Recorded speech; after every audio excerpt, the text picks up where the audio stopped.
हमारे परम मित्र कौन है? जो हमारे परम हितैषी हैं। शास्त्र वो कौन है जो हमारे परम हितैषी हैं? और दिन वो कौन है जो हमारे लिए बहुत या महान उपयोगी हैं? मित्र हमारे वही हितैषी हैं, चाहे वो मित्र हमारे संबंधी हों या बाहर के लोग हों,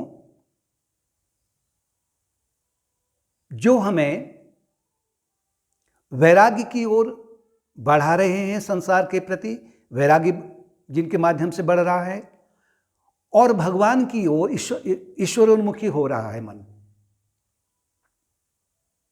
यानी अंतर्मुखी मन बन रहा है जिनके माध्यम से। क्योंकि मित्र का जो मित्र शब्द है ना, ये दो अक्षरों से बना हुआ है, म और त्रय।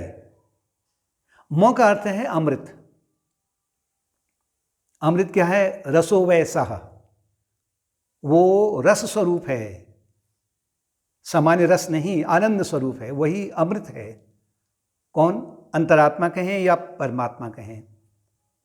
त्रय का तात्पर्य 3, मनसा, वाचा और कर्मणा।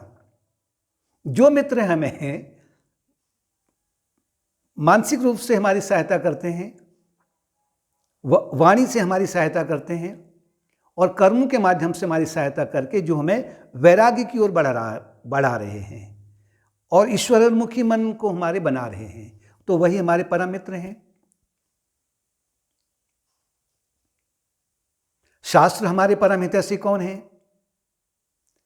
शास्त्र का भी अगर हम शब्दों का विच्छेदन करें तो शासक त्रय। शासक का तात्पर्य है अनुशासन, शरीर का अनुशासन, मन का अनुशासन, इंद्रियों का अनुशासन, वाणी का अनुशासन। त्रय अर्थात मनसा, वाचा और कर्मणा। जिन शास्त्रों के माध्यम से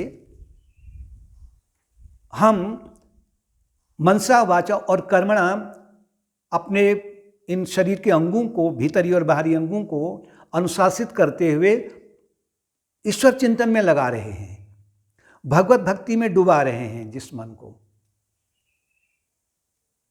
जिन शास्त्रों से हमें ये प्राप्त हो रहा है वही शास्त्र हमारे परम हितैषी हैं। बाकी तो शास्त्र केवल उदर पूर्ति के लिए हैं, पेट भरने के लिए हैं। कोई भी शिक्षा हो संसार की ओर, बड़ी बड़ी डिग्रियां चाहे हों, टेक्नोलॉजी में हो, आईटी में हो, इंजीनियरिंग में हो, पॉलिटिक्स में हो, ये सब उदर पूर्ति वाले हैं।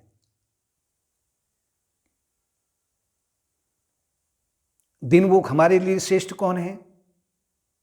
एक मनुष्य होने के नाते वही दिन हमारे लिए श्रेष्ठ हैं जब हमें आत्मस्वरूप के विचार पर गहन चिंतन का समय मिलता है, चित्त शुद्धि का समय मिलता है, मानव सेवा का समय मिलता है। तो वही दिन हमारे लिए सर्वश्रेष्ठ हैं, और बाकी दिन केवल पशुवत हैं। मित्र पशुवत हैं, शास्त्र उदर पूर्ति के लिए हैं, और दिन पशुवत हैं। क्यों? ये नहीं कि पशु अगर पशु योनि में है तो उसका जीवन भौतिक रूप से उन्नत ना हो सकता है, और हम देख भी रहे हैं कि दैनिक जीवन में बहुत सारे ऐसे पशु हैं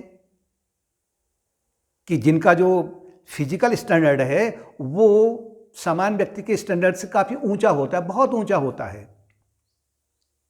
भोजन का समय निश्चित है, पौष्टिक भोजन उनको देना है, उनके स्वास्थ्य के लिए मनुष्य डॉक्टर बन के आ रहे हैं, मनुष्य को डॉक्टर रखा हुआ है, उनकी सेवा टहल के लिए मनुष्य को सेवक बना के रखा हुआ है, हवाई जहाज में घूमते हैं, एयर कंडीशन मकानों में रहते हैं।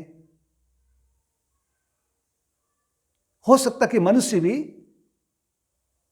इस स्थिति में हो, अगर उसे ये इस प्रकार के मित्र ना मिले, इस प्रकार के शास्त्र ना मिले, और इस प्रकार के दिन अगर उसे ना मिले, तो वो केवल एक पशुवत जीवन है।